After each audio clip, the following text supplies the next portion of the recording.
Welcome back, Arabic learners. Today, we continue our journey through the Arabic alphabet with the third letter, ta. This letter makes a soft T sound, like the T in top or teacher. We'll learn how to pronounce it and see some useful words that begin with ta. Get ready to practice, repeat after me, and most importantly, have fun learning. Let's begin.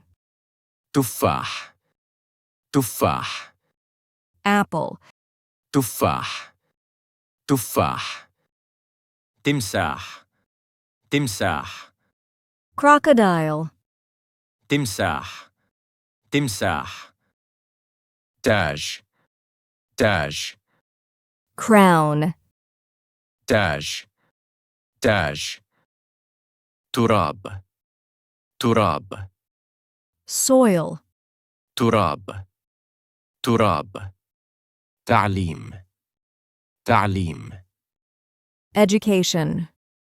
تعليم تعليم Now, pause the video for a moment, say the words out loud, try repeating them a few times to get comfortable with the pronunciation.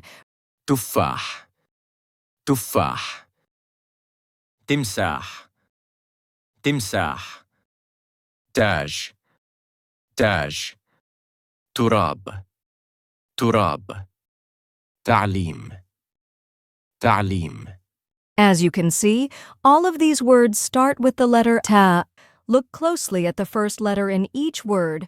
It's the same. Step by step, you're getting closer to reading Arabic confidently. Keep going. You're learning fast. Just stay consistent and you'll be amazed at how far you can go. Don't forget to subscribe to the channel and turn on the notification bell, so you'll know whenever a new video is uploaded. See you in the next video.